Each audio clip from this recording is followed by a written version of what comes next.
वेद सब सत्य विद्याओं का पुस्तक है। वेद सब सत्याओं का पुस्तक है।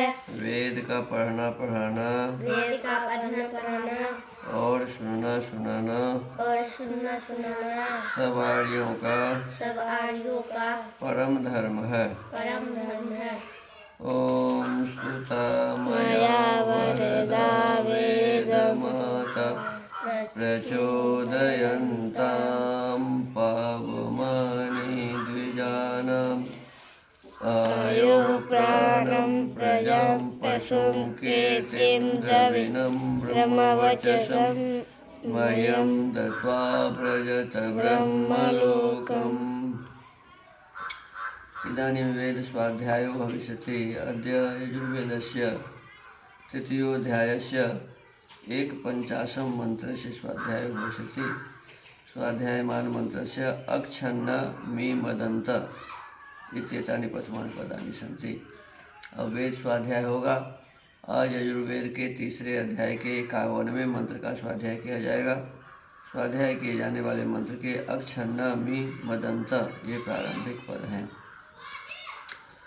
ओम अक्षन्न मी बदन्त ह्यव प्रिया अधूषत अस्तोषत स्वभानवो विप्रानविष्ठया मति योजान्विन्द्र ते हरि। इस मंत्र के ऋषि हैं अक्षरनित्यस्य गौतम ऋषि, इंद्रो देवता, विराट पंक्ति छंद पंचमा स्वरः। तेन यज्ञादि व्यवहारेण किं भवति इत्युपदिश्यते। उस यज्ञादि व्यवहार से क्या क्या होता है, इस विषय का उपदेश अगले मंत्र में किया है। पदार्थ, हे इंद्र सभा के स्वामी। यहाँ जो सभा में जो अध्यक्ष होते हैं उसको यहाँ इंद्र कहा है। हे सभा के स्वामी, जो थे आपके संबंधी मनुष्य स्वभानव अपनी ही दीप्त से प्रकाश होने व अब प्रिया औरों को प्रसन्न कराने वाले विप्राह विद्वान लोग नविष्ठया अत्यंत नवीन मति बुद्धि से ही निश्चय करके परमात्मा की अष्टोशत स्तुति और अक्षण उत्तम उत्तम पदार्थों को भक्षण करते हुए अमी मदंत आनंद को प्राप्त होते और उसी से वे शत्रु व दुखों को न्वधूषत शीघ्र कंपित करते हैं। वैसे ही यज्ञ में इंद्र ही सभापति थे। आपके सहाय से इस यज्ञ में निपुण हो और तू परी अपने बल और पराक्रम को हम लोगों के साथ योज संयुक्त कर। भावार्थ, इस मंत्र में उपमालंकार है।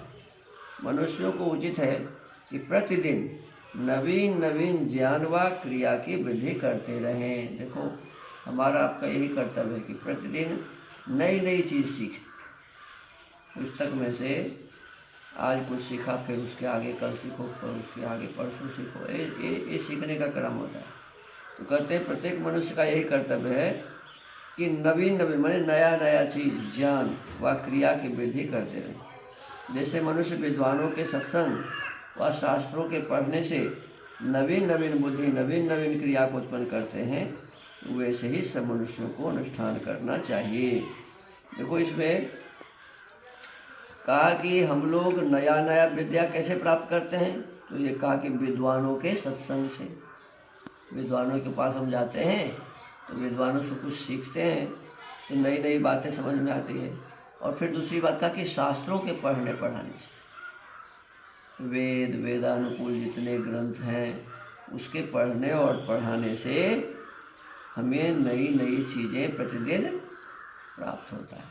तो इस प्रकार से कहा कि हमारा आपका भी जीवन ऐसा होना चाहिए और सबका जीवन ऐसा ही होना चाहिए कि विद्वानों के संग से और शास्त्रों के पठन पाठन से अपने ज्ञान विज्ञान को बढ़ाते रहें, नई नई बातें सीखते रहें, अपना भी कल्याण करें और दूसरों का भी कल्याण करें। ओम।